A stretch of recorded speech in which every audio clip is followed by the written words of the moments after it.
저희 당은 최근 코로나 상황과 올림픽 추석 연휴 등을 감안해 대선 경선 일정을 조정하기로 했습니다. 이에 따라 당초 다음 달 초부터 개최하기로 했던 전국 순회 경선이 한 달가량 수년될 예정입니다. 현재 진행 중인 선거인단 모집 등의 일정은 지도부와 선관위 논의를 거쳐 최종 확정될 것입니다. 병역 상황 등으로 경선 일정 조정이 불가피한 일이긴 했지만 한창 경선을 진행 중이던 후보님과 당원들에게 불편을 안겨드리게 되었습니다. 그럼에도 불구하고 지도부의 이번 결정을 6분 후보들께서 흔쾌히 수용해 주셔서 감사의 말씀을 드립니다. 경선의 초침은 잠시 늦춰졌지만 대선 승리를 향한 더불어민주당의 전진은 멈추지 않을 것입니다. 많은 국민들께서 후보 선출 선거인단에 참여해 주셔서 감사를 드리겠습니다. 국민 면접, 정책 언팩쇼처럼 다양하고 창의적인 비교 검증 기회를 충분히 마련하겠습니다. 내일 대선 정책 준비단 1차 회의가 개최됩니다. 당 차원의 대선 공약 준비 역시 본격적으로 시동을 걸겠습니다. 도쿄올림픽을 계기로 추진됐던 한일 정상회담이 무산됐습니다. 아쉬운 일이지만 상황이 이렇게 된 데는 전적으로 일본 정부의 무성의하고 무책임한 태도 때문이라고 생각합니다. 우리 정부는 그동안 한일 관계 개선과 미래 지향적 협력을 위해서 시종일관 성의 있는 자세로 협의를 진행했습니다. 일본은 핵심 현안들인 수출 규제, 후쿠시마 오염수 배출, 강제동원 배상 문제 등에 대한 성의 있는 태도를 보이지 않았습니다.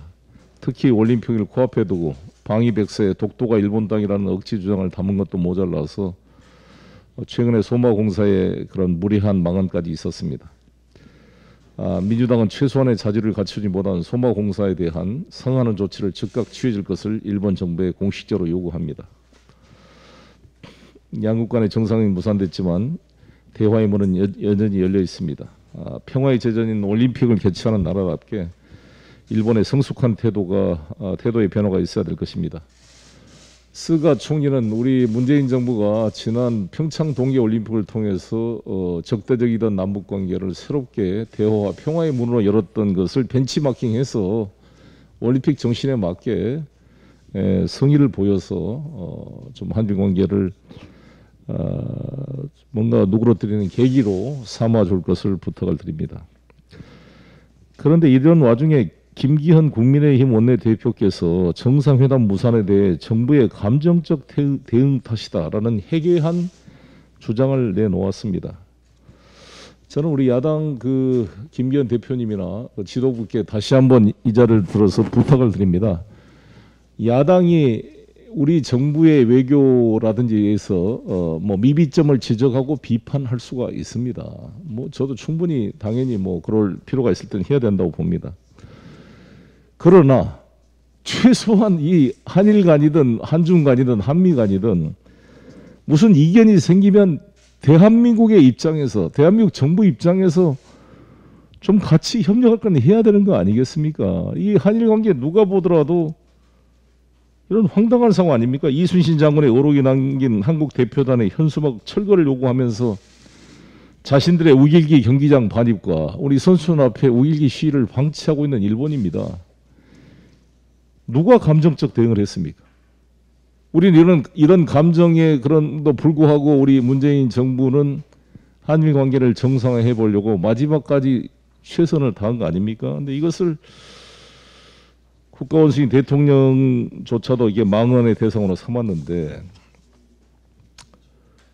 참 안타깝습니다. 그래서 우리 국민의힘은 적어도 무슨 일이 생기면 일본 입장에서 일본의 자민련의 입장에서 생각하고 우리 정부를 공격할 게 아니라 대한민국의 입장에서 대한민국 정당으로서 국민과 함께 고민하고 일본의 잘못된 태도를 함께 지적하는 초당적 자세를 보여줄 것을 촉구합니다. 지금 이제 20일부터 예결위에서 본격적인 추경 심사가 진행 중입니다. 소상공인 희망 회복 자금과 손실보상 지원의 두터운 확충, 백신 방역 일자리 예산의 폭넓은 보강이 심사 과정에서 이루어져야 되겠습니다. 코로나 때문에 힘든 우리 국민 여러분께 다시 한번 위로의 말씀을 드리고 함께 정부가 힘을 합해서 이걸 풀기 위해서 노력하겠습니다. 재난지원금 문제도 당정 및 여야 간의 협의를 통해 신속하게 결정할 것입니다. 우리 윤호중 대표님을 중심으로 예결위에서 신속하게 합의가 될 수 있도록 독려를 드리겠습니다. 코로나 백신 사전 예약 시스템이 불안정합니다. 그제부터 53, 54세 대상 사전 예약이 시작됐지만 접속자가 폭증하면서 또다시 예약 사이트에 오류가 되풀이되고 있습니다. 정부 설명에 따르면 순간 접속자가 예약 사이트가 처리 가능한 수준의 30배 이상이 몰려 문제가 발생했다고 합니다.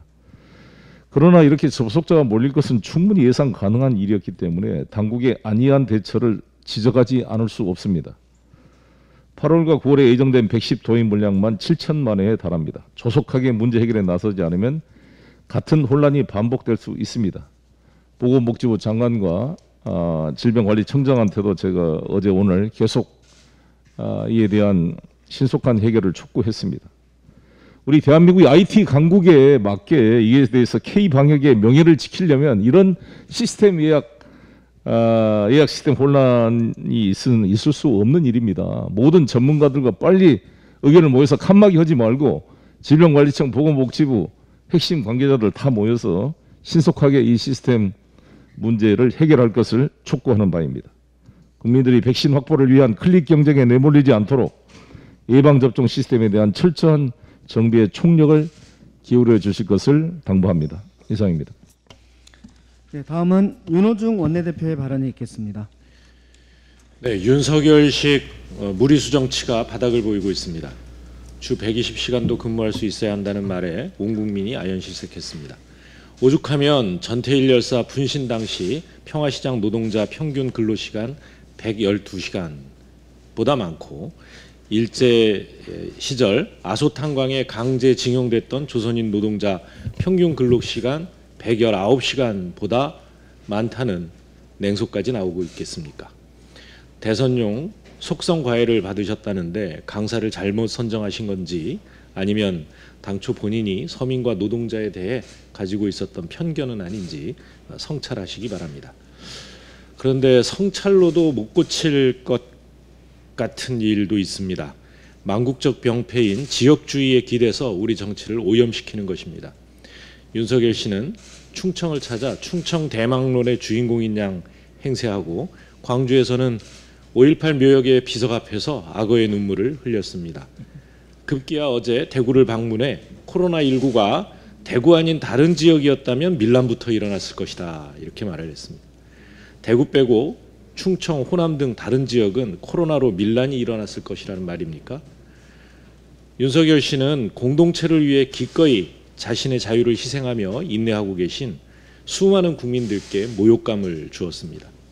특히 지역주의를 뛰어넘어 의료진을 파견하고 자기 지역의 병상까지 내주었던 우리 국민들의 아름다운 연대의식을 지역주의 정치에 타락한 언어로 매도했고 대구 시민들의 자존심마저 상처를 입혔습니다. 우리 국민들은 이미 촛불이란 평화로운 방법으로 국정농단을 심판하고 자기 희생을 통해 공동체를 살려낸 위기 극복의 저력을 가진 국민입니다. 윤석열 씨가 알량한 지역주의 언어로 오염시킬 수 있는 국민이 아닙니다. 정중하게 국민 앞에 사과하고 처음부터 정치를 다시 배우기 바랍니다. 소위 구글 갑질 방지법이라고 알려져 있는 인앱결제 강제 금지법이 국민의힘과 야당 의원의 반대와 방해를 뚫고 1년여 만에 과학기술정보 방송통신위원회 전체 회의를 통과했습니다. 구글은 작년 7월 이런 인앱결제 강제와 수수료 30%를 부과하는 눈뜨고 코베어갈 불공정 정책을 예고한 바 있습니다. 국내 앱마켓 시장 점유율 70%를 넘는 구글이 콘텐츠 사업자들에게 결제 방식을 강제하는 것은 독점적 지위를 부당하게 이용한 갑질입니다. 또한 수수료 30% 부과는 고스란히 콘텐츠 가격 상승과 소비자 부담으로 이어질 수밖에 없어서 이 불공정 횡포라고 할 수 있습니다. 구글의 갑질 횡포에 대해서는 세계 각국도 나서고 있습니다. 미국 뉴욕주 등 36개 주와 워싱턴 DC는 반독점법 위반 혐의로 구글을 캘리포니아주 연방법원에 제소한 바 있습니다. 프랑스에서는 뉴스 사용료 협상에 불성실하게 임한 것을 이유로 5억 유로에 이르는 과징금을 부과하기도 했습니다. 인앱 결제 강제 정책과 관련해서 미국의 앱 공정성 연대는 우리 당 조승래 과방위 간사에게 구글 인앱 결제 강제 정책에 반대한다는 서한을 보내기도 했습니다. 이제 구글이 인앱 결제 강제 시점을 내년 3월로 연기했다고 합니다. 대선 시점과 묘하게 맞불립니다. 대선 결과를 보고 시행하겠다는 오만함마저 느껴집니다. 구글이 인앱 결제 강제에 찬성하는 후보를 지원할까 우려됩니다. 저희는 어떤 경우에도 콘텐츠 소비자와 개발자인 국민의 편에 서겠습니다. 인앱 결제 강제 방지법 제정을 통해 공정한 모바일 생태계 조성에 앞장서겠습니다. 이 일에는 여야가 따로 있을 수 없습니다. 상임위에선 야당이 또 퇴장 정치를 펼쳤지만 법사위와 본회의에서는 국민의 편에서 대승적인 동참을 해 주실 것이라 생각합니다. 이상입니다. 네, 다음은 김용민 최고위원의 발언이 있겠습니다. 네, 일본 도쿄올림픽이 7월 23일 개막합니다. 이웃나라에서 벌어지는 지구촌 축제임에도 불구하고 코로나19로 무관중 경기, 코로나 확산 공포감 등으로 기대보다 우려가 커지고 있습니다. 그러나 더 큰 문제는 일본의 태도입니다. 전범기를 사용해 과거 제국주의 시대의 악력을 되살리려고 하고 있습니다. 올림픽 정신에 정면으로 반하는 태도입니다. 문재인 대통령에 대한 망언 역시 올림픽 개최국이라고는 도저히 볼 수 없는 태도입니다. 도쿄올림픽 개막식 주제가 감동으로 하나가 된다라고 하는데 저런 배타적이고 소화적인 태도로는 일본을 제외한 어느 나라도 개막식 주제에 동의할 수 없을 것입니다. 도쿄올림픽 흥행 실패를 고민하고 있는 일본은 국제사회의 일원으로서 그리고 올림픽 개최국으로서 그에 걸맞는 배려와 태도부터 고민할 것을 충고합니다. BTS 신곡 퍼미션 투 댄스가 기존 곡 버터를 누르고 빌보드 차트 1위를 달성했습니다. BTS가 BTS를 이겼다라는 말이 나오고 있습니다. 대한민국이 문화 강국으로 발돋움하고 있습니다. 그러나 문화를 뒷받침할 방송은 정치권의 지나친 후견주의로 후진성을 면치 못하고 있다는 비판이 있습니다. 방송 편성의 자유와 독립을 위해 우리 민주당부터 기득권을 내려놓겠습니다. 과거 국민의힘이 노골적으로 KBS와 MBC 등의 방송에 개입한 것과 달리 문재인 정부와 여당은 방송의 독립성과 공정성을 최대한 보장하고 있습니다. 그러나 아직까지 공영방송의 이사와 사장의 선임에 정치권이 관여할 수 있다는 인식이 관행적으로 남아 있습니다. 국민의힘은 자신들이 정권을 차지하면 다시 방송을 지배할 수 있다는 헛된 꿈에서 당장 깨어나기 바랍니다. 우리 민주당은 앞으로도 방송의 독립성과 공정성 보장을 위하여 방송에 관여하는 관행으로 회귀하지 않도록 만들겠습니다. 나아가 정치 권력이 후견주의라는 명목으로 방송을 장악할 수 없도록 제도화하는 데 앞장서겠습니다. 현재 과방위에 상정되어 있는 법안에 대해 신속하게 논의를 시작하겠습니다. 국민의힘은 내년 대선에 승리해 방송을 장악할 것이라는 망상을 당장 멈추고 논의 테이블부터 올라오기 바랍니다. 정치인 윤석열이 요즘 연쇄 망언범을 자처하고 있습니다. 가장 최근에 대구 아니면 밀란이 있었을 것이다라는 망언을 했고 노동자에게 120시간 근무를 할 수 있게 해야 한다는 망언을 해서 소란이 있습니다. 하루 24시간 일주일 168시간 구금되어 강제 노역을 하는 교도소 생활도 그만큼 가혹하지 않습니다. 대한민국 노동자 전체를 교도소에 보낸 것보다 더 가혹하게 만들겠다는 나쁜 생각을 하루빨리 버리기 바랍니다. 한편 여기에 편승해 포털 사이트에서 가짜 뉴스를 만들어낸다는 의혹이 현실화된 사건이 있었습니다. 20일자 윤석열 120시간 노동 발언에 융단 폭격을 날린 여라는 제목의 기사에서 포털이 청각장애인을 위한 음성 지원 서비스를 실행하면서 120시간을 36시간으로 읽어주었습니다. 다음 포털은 해당 기사를 여권에서는 20일 윤석열 전 검찰총장의 36시간 노동 발언을 두고 융단 폭격을 퍼부었다라고 읽어주어서 기사 제목뿐만 아니라 내용도 왜곡했습니다. 이는 여당인 민주당이 윤석열에 대해 터무니없는 비판을 한다는 취지로 기사를 악의적으로 왜곡한 것입니다. 그동안 포털에서 공정한 알고리즘을 통해 기사를 배열하고 제공한다는 주장을 무색하게 만드는 사건이 벌어진 것입니다. 포털 사이트의 뉴스 서비스 공정화가 왜 필요한지를 제대로 보여주는 일입니다. 민주당은 신속하게 법안을 통과시켜 온 국민이 뉴스를 스스로 선택할 수 있고 왜곡되지 않는 뉴스를 볼 수 있도록 언론 환경을 개선하겠습니다. 이상입니다. 네, 다음은 강병원 최고위원의 발언이 있겠습니다. 윤석열 예비후보는 얼마 전 대선 출마 선언에서 문재인 정부 비난만을 들고 나와 증오와 적대감만 보여주면서 우리 국민들을 아연실색하게 했습니다. 비전은 언제 보여줄 거냐는 국민의 의문에 윤차차, 윤도리로 대답해 왔습니다. 이제 윤석열 예비후보가 꿈꾸는 나라의 모습이 점점 구체화되고 있는 것 같습니다. 한마디로 과거 회기, 지역감정 조장, 측근 감싸기, 무오류의 권력자의 나라인 것 같습니다. 윤 후보가 꿈꾸는 나라는 근로자들이 주당 120시간씩 과로사, 죽음을 각오하고 바짝 일하겠다는 나라입니까? 아직도 일터에서 수많은 근로자들이 과로사로 죽어가고 있습니다. 영세사업장은 근로기준법 사각지대에 놓여서 주 52시간마저 제외되어 있는 것이 노동 현실입니다. 윤석열 예비후보의 주 120시간 노동로는 하루 16시간을 일했던 18세기 산업혁명 영국보다 후퇴하자는 것입니다. 과거 회계의 새로운 지평을 열었습니다.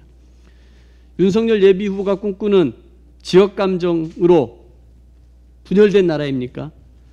밀란 운운하면서 코로나19 극복을 위한 대구 시민의 높은 시민의식과 헌신을 타 지역을 비하하는 수단으로 악용했습니다. 게다가 윤 후보의 지역감정 조장은 처음이 아닙니다.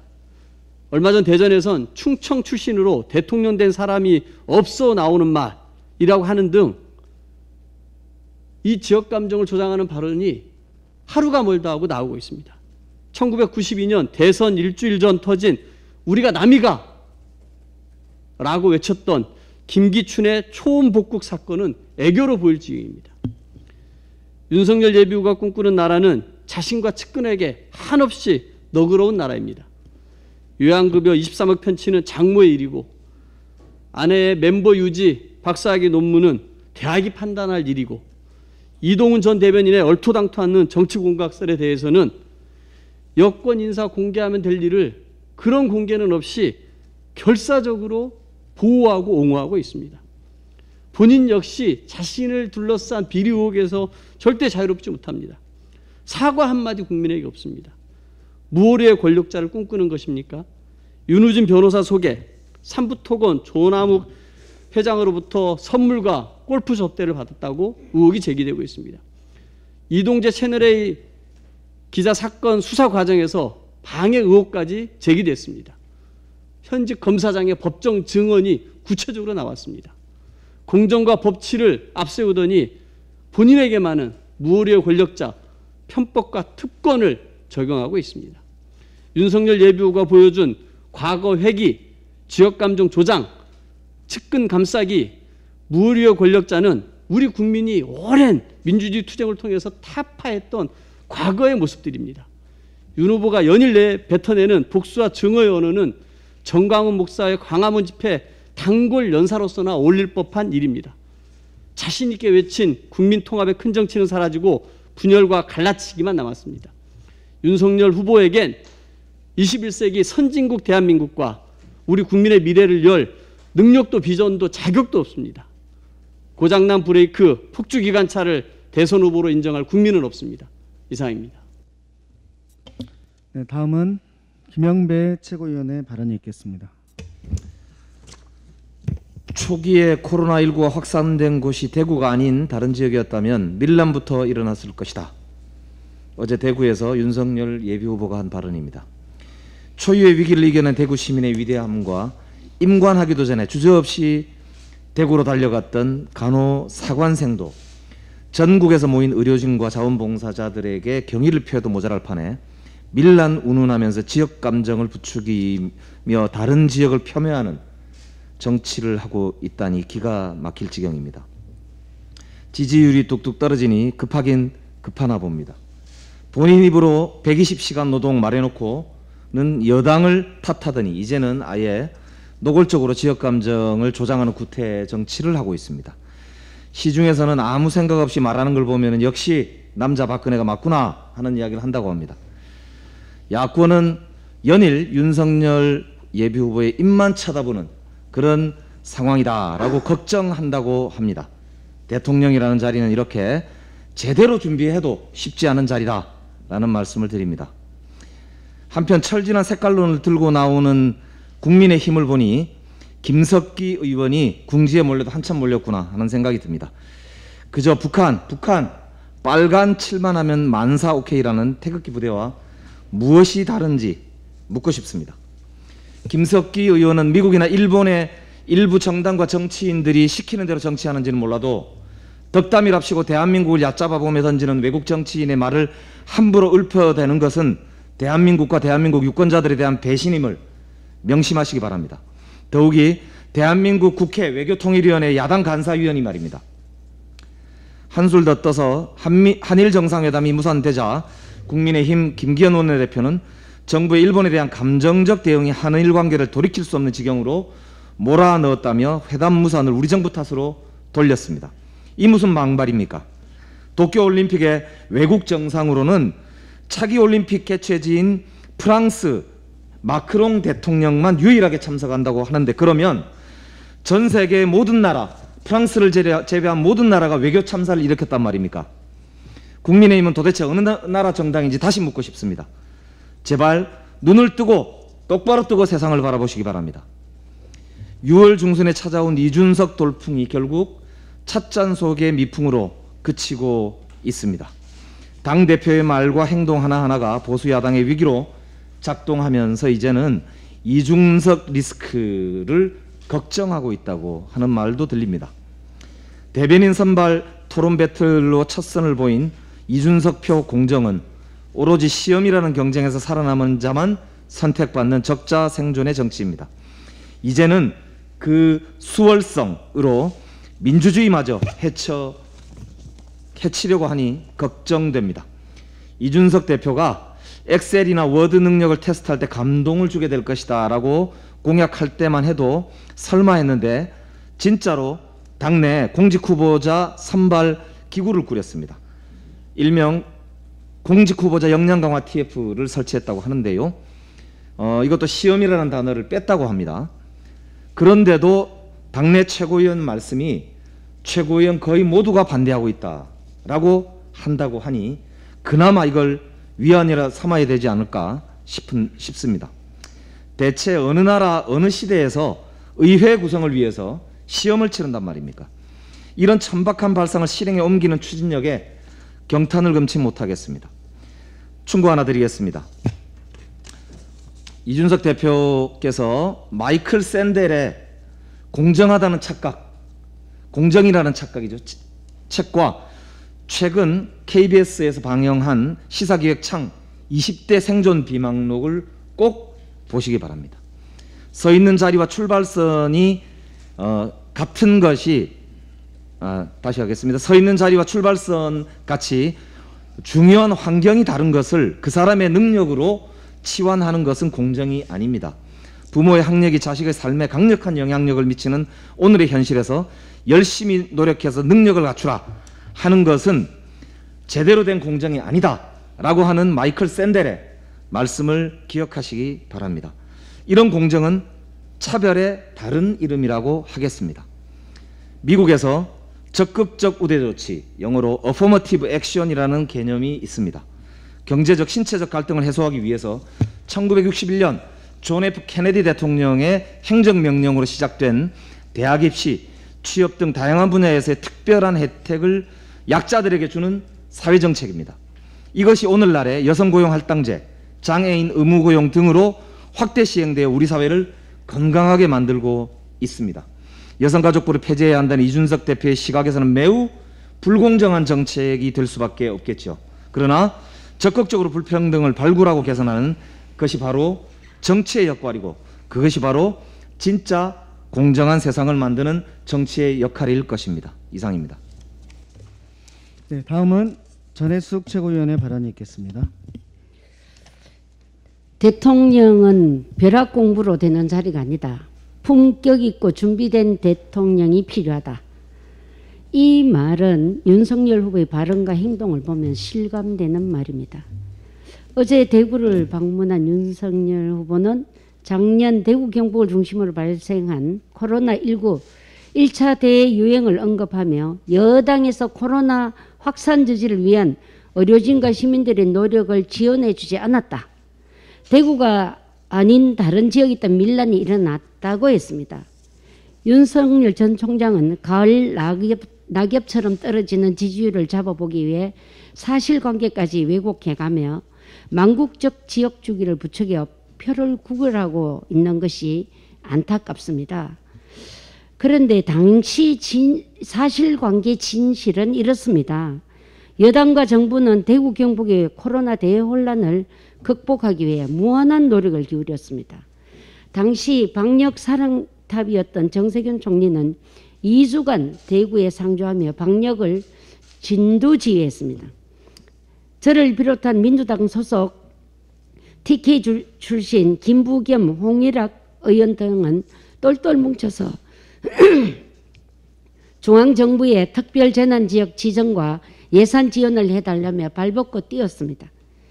당시 대구 경북 재난지원금 규모는 6,200억 원 정도였지만 우리 정부와 국회가 심사하는 과정에서 2조 4천억까지 더 늘렸습니다. 대구 경북을 구하겠다고 나선 결과였습니다. 이걸 알고 계십니까? 대구 경북에서 확진자가 너무 많이 발생하자 환자를 수용할 병상이 부족했습니다. 이런 안타까운 소식을 접한 광주광역시는 대구 경북의 확진자를 수용하겠다고 했습니다. 동서화합을 상징하는 달빛 동맹을 언급하며 대구 경북의 확진자에게 병상의 절반을 나눠줬습니다. 우리 정부와 국회의 대폭적 지원과 성숙한 국민들의 자발적인 도움으로 대구 경북은 단기간에 코로나의 위기를 극복할 수 있었습니다. 국난 앞에 지역 감정은 없었습니다. 이게 우리 국민들의 의식 수준입니다. 국민들의 의식 수준은 이미 지역 감정을 넘어서고 있습니다. 코로나 확산 저지를 위한 의료진과 시민들의 노력을 지원해주지 않았다는 윤 전 총장의 발언은 완전한 허위입니다. 국민을 대표해 대통령을 해보겠다고 나선 분이 사실관계를 왜곡하고 지역 감정 부추겨서 표를 구걸하는 것은 부끄러운 일입니다. 이상입니다. 다음은 이동학 최고위원의 발언이 있겠습니다. 윤석열 전 총장의 검사식 노동관의 경악을 금할 수 없습니다. 120시간 발언에 많은 노동 현장에서 황당함을 토로하고 있습니다. 말하기보단 사람과 현장의 목소리를 더 열심히 들어야 할 듯합니다. 저는 오늘 120시간 초장기 노동이 아닌 청년들의 초단기 노동에 대해 말씀드리겠습니다. 지난 6월 청년유니온의 조사에 따르면 청년 알바 10명 중 3명은 최저임금 미달하는 수당을 받고 있고 10명 중 8명은 주휴수당을 받지 못하는 것으로 조사됐습니다. 제가 만나본 천안의 20대 청년 최모 씨는 시급이 7,500원으로 고정되어 있었습니다. 편의점 일을 한 지 7개월이 넘었지만 며칠 전 최저임금 인상이 발표됐어도 자신과는 무관한 일이라고 여기고 있었습니다. 코로나19로 힘들어하는 사장님의 처지도 이해 못할 바가 아니라고 했습니다. 그는 아르바이트 시간을 제하고는 공무원 시험에 매진하고 있고 2년 안에 합격하는 것이 목표라고 합니다. 주휴수당을 주지 않기 위한 쪼개기도 문제입니다. 화성시의 어떤 카페에서 일하고 있는 30대 청년 장모 씨는 하루 7시간씩 딱 이틀을 일합니다. 주 15시간 이상 일하게 되면 최저임금에 더해 주휴수당을 줘야 되기 때문에 사업주들이 이를 기피하는 것입니다. 다른 요일에 다른 아르바이트를 병행했지만 그것도 상황은 마찬가지였고 그마저도 가족분이 대체를 한다고 해 최근 그만뒀다고 합니다. 노동시간이 줄고 소득도 줄었는데 두탕 세탕의 알바를 뛰며 오가는 차비를 날리면 그마저도 기분이 좋을 리 없습니다. 편의점주들은 주휴수당을 포함하면 이미 시급 10,000원 이상을 주고 있다며 인건비를 줄이기 위해 키오스크를 도입하는 무인 편의점도 늘어가는 상황입니다. 주 15시간을 두고 벌어지는 일끼리의 갈등을 조율할 필요가 있습니다. 내년도 최저임금인 9,160원에 주휴수당을 더하면 사실상의 최저임금은 11,003원입니다. 내년은 어쩔 수 없지만 내후년부터라도 주휴수당을 임금에 산입한 뒤 폐지하여 사용자에겐 계산의 편의성을 올려주고 메뚜기처럼 이곳저곳을 옮겨 다녀야 하는 초단기 알바 노동은 없애야 합니다. 이상입니다.